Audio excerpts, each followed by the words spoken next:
Well, first of all, I think it's a very, very exciting time for the whole world. This last hour has been a great source of suspense and joy and curiosity.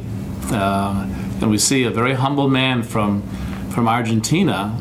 Never has a pope come from South America. And he's a man of 76 years of age. He's Archbishop. And he's a Jesuit. And yet he took the name Francis, the founder of the Franciscan order, my order. And he could have very easily taken the name of a Jesuit saint. But instead he took the name of Francis, the first pope to do so. And yet St. Francis is such a popular saint in the whole world, very recognizable, and yet no pope has ever chosen to take the name. And I think our new Pope Francis took the name to represent the kind of ministry and the kind of attention that his papacy is going to take, and he is a champion of the poor. And by being a member of a continent that represents 40% of the world's Catholics, and yet probably millions and millions of among the poorest in the world are on that continent, we're going to see, I think, a whole different attitude and perhaps emphasis on the papal ministry throughout the world, and those who will hear his instructions and benefit from his leadership. I think we have a lot to look forward to.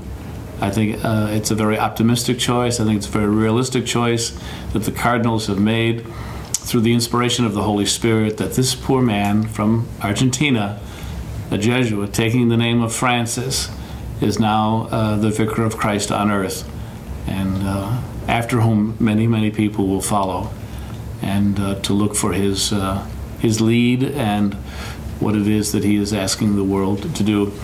I think it was interesting that among the very first things that he asked us to do was to pray for him, and he, in a very humble way, knelt down before the whole world. Before giving it his blessing, he asked for the blessing of the people, and prayed the very familiar prayers of the Our Father, the Hail Mary, and the Glory Be. Very simple prayers that every child would know growing up, and to show a unity already, and not any kind of haughtiness or intellectualism or any kind of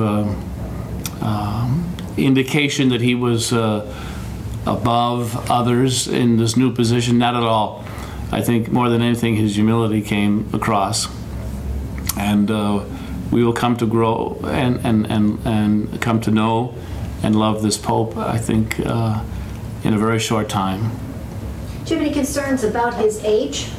Well, he said he's 76. I just commented to Bishop Bolin on the phone. I said, he's your age. I says, can you imagine starting a job now? And we laughed. But, age is relative. And I think the spirit of this man, his teaching, his example, his witness, the guidance that he gives to the church and the instruction, I think that is much more important. And I believe that the Cardinals would not elect a man who physically could not perform the duties of the Pope. And so even if it's for a 10-year period or a 8-year period, I mean, he has the opportunity to make a great effect on the world. How about appealing to American Catholics? Well, American Catholics are from all over the world, too, and we are a land of immigrants. And in this country, there's a growing number of South American people, Central American people who have come here to live, to get a new start. And they bring with them their faith from the Spanish-speaking countries of South America and Central America. So I think people will become very happy with this man and his legacy and the work that he's done. And I think it'll help us in understanding the world population of the Catholic Church, that it's that it includes the poor and those who are even coming to our country from those countries in South America.